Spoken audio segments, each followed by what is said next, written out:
Boker Tov à tous et à toutes. Dans le paracha, il va y avoir la fin, la dernière épreuve d'Avraham Avinu, la plus grande, la plus importante de toutes les épreuves. Kadosh Baruch Hu va demander à Abraham de sacrifier son fils Yitzhak. C'est horrible de penser sur cette idée. Il y a plusieurs aspects pour lesquels Avraham Avinu ne peut pas le faire. D'abord, on va parler de pourquoi on ne peut pas le faire. Avraham Avinu peut avoir beaucoup de doutes là-dessus. Vous savez ce que ça veut dire de tuer un être humain? D'aller tuer. C'est une des trois avérotes les plus dures. Avodah Zara, Gilui Arayot, Shfichut Damim. Toi, Dieu qui a tellement averti, déjà depuis Noé, Shofer Dam à Adam, Adam, Damo Ishafer, celui qui tue doit être tué. D'autant plus, admettons que Yitzhak est d'accord, admettons. Il est où le chesed? Avraham Avinu, en plus, il peut essayer de convaincre le bon Dieu, de lui dire « Toute ma vie, j'ai lutté contre les païens, qui sacrifiaient les enfants, qui étaient des cannibales, qui faisaient des sacrifices humains. Je leur ai montré à quel point ils étaient ridicules, à quel point tout ce qu'ils faisaient était si mauvais que ça. Et maintenant, toi, tu me dis de devenir comme eux. » Avraham Avinu aussi pouvait supplier Hachem, Hachem, je t'en supplie. Cet enfant, je l'ai eu à l'âge de 100 ans. 100 ans, j'ai eu cet enfant. J'ai tellement attendu. Aie pitié de ma femme, aie pitié de moi. De la même manière qu'Avraham Avinu a essayé de convaincre le bon Dieu de ne pas détruire la ville de Sodome. Il aurait pu le faire, quand même. Et Avraham Avinu, contre lui-même d'ailleurs, contre son propre caractère de faire du bien aux autres, de se rebeller contre tout ce qu'il voit qui est tordu, il pose pas de questions. Il prend son fils, prend du bois, prend du feu, il met sur l'âne, 3 jours, il va dans cette route vers le mont Moria.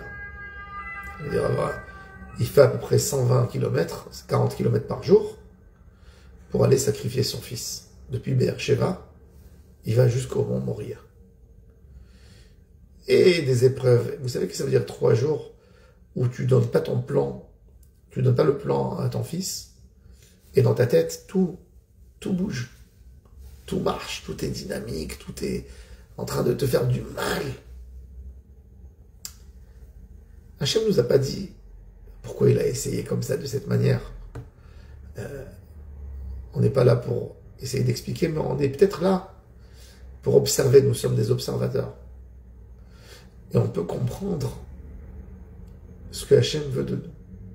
Vous savez, on a beau à dire comme juif pratiquant, ou comme homme pratiquant, peu importe de quelle religion, mais beaucoup de fois un homme qui est pratiquant, qui est croyant et pratiquant, il se pose la question, à quel point je suis pratiquant? Je suis pratiquant parce que la société autour de moi est pratiquante, et donc tout marche bien, je suis avec tout le monde. Je suis pratiquant parce que ça me convient, parce que j'adore ce mode de vie. Je suis pratiquant parce que j'aimerais bien recevoir un grand Olam Haba.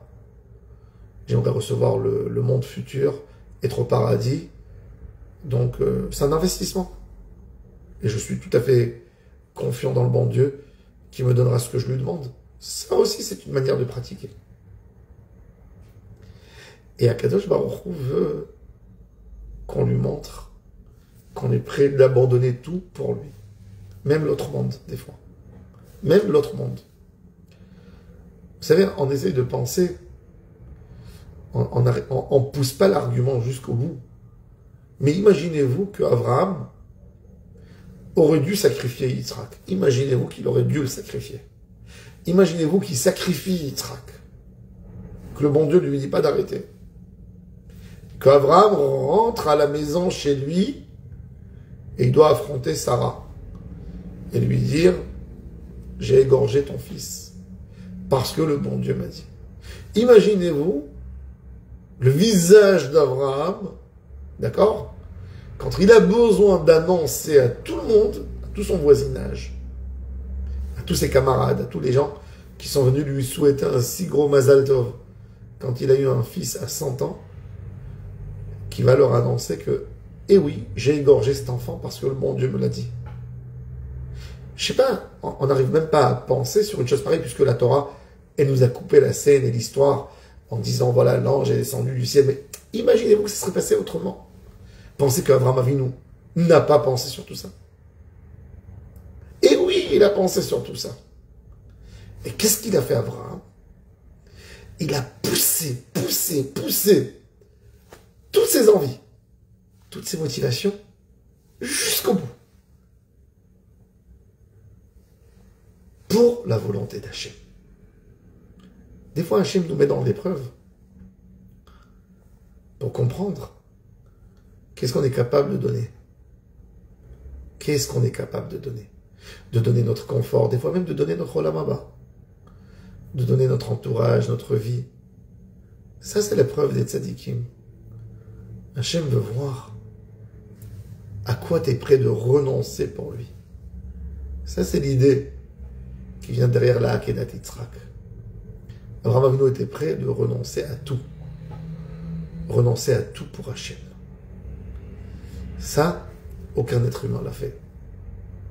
Les gens qui ont fait, quand ils ont sacrifié un enfant, des païens, ils ont sacrifié parce qu'ils pensaient que c'était pour calmer une colère d'un Dieu, que c'était pour amener de l'abondance, pour arrêter la sécheresse. C'était comme ça dans la coutume des... Il fallait amener un sacrifice, plus important encore qu'une bête, il fallait amener un homme.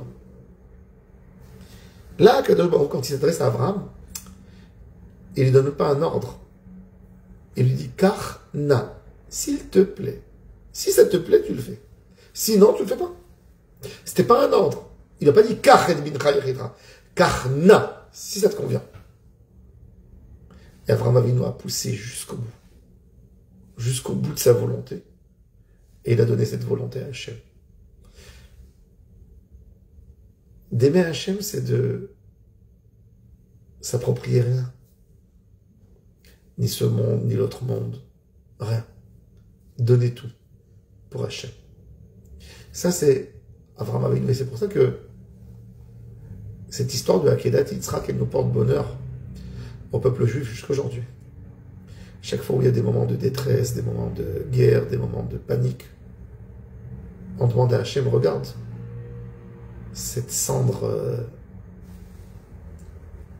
virtuelle qui n'existe pas en réalité, mais cette cendre qui aurait dû être de Yitzhak sacrifié devant toi, puisque il n'y avait rien qui a empêché Abraham. C'est quand il a pris le couteau, il a mis à côté du cou, c'est là où il a eu l'ordre divin d'arrêter.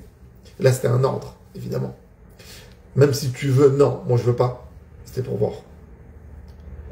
Et ça, c'est la Akedat Yitzhak. La Akedat Yitzhak, c'est pas pour moi un père qui a voulu sacrifier. Un homme qui était prêt de donner sa vie, qui était prêt peut-être de se séparer de sa femme après, de se séparer de tout ce qu'il a construit, d'être éloigné, écarté de la société.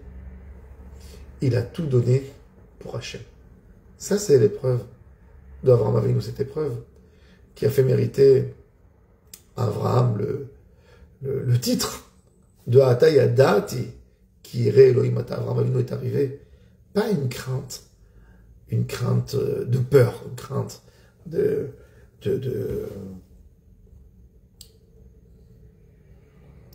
parce qu'il va désobéir à Hachem, il va avoir quelque chose. Non. Il n'a pas désobéi. Hachem lui a dit, s'il te plaît, si ça te va, fais-moi ce service. Tu aurais pu lui dire, non, le bon Dieu, ça ne me va pas. Tout va bien. Tout continue comme jusqu'aujourd'hui. Abraham Avinu, le Yéré Elohim, Atayadat et qui Yéré Elohim, c'est une crainte de la grandeur d'Hachem. C'est que si Hachem me le demande, je ne pense même pas est-ce qu'il a raison dans cette demande ou il n'a pas raison. Quand des fois, vous savez, vous voyez un grand homme, il vous dit, fais quelque chose. Fais quelque chose. Quand vous avez un ami de votre niveau, il a la même tête que vous, il pense, il agit de la même manière que vous, ben vous contrôlez ce qu'il vous dit. Est-ce que ça me va pas? Et vous lui dites, mais non, ce que tu es en train de dire, ça ne tient pas la route, etc., etc. Ça, c'est quand vous avez un ami. Mais quand vous avez quelqu'un de beaucoup plus intelligent que vous, par exemple, vous allez chez le médecin et il vous dit, tu vas prendre tel cachet, tel... Vous n'allez pas avoir un débat avec le médecin. Mais non, il ne faut pas me donner comme ça, il faut me donner une autre ordonnance. Sauf si vous êtes médecin. Donc, vous considérez que cet homme a plus de savoir que vous sur un certain domaine, donc vous l'écoutez. Quand vous allez chez un conseiller avant de monter un business ou chez un avocat pour prendre un conseil, vous savez qu'il est plus fort que vous dans un certain domaine et vous vous effacez à son conseil par rapport à cette histoire. Abraham Avinu, il avait une si grande crainte, un si gros respect pour Hachem, que quand il n'a rien compris, quand il lui dit « va sacrifier ton fils », ça ne lui vient même pas dans l'idée de renoncer cette demande d'Hachem, de dire non. Ça, c'est la yirat aromemut. C'est pas une crainte de peur. C'est pas une peur. C'est la crainte qui vient sur l'homme, c'est-à-dire la présence d'Hachem est tellement puissante chez lui qu'il n'y a pas à penser autrement. Ça, c'est la grandeur d'Abraham Avinu. Ça, c'est le mérite de la Akedat Yitzhak qui nous accompagne jusqu'aujourd'hui. Bonne journée à toutes et à tous.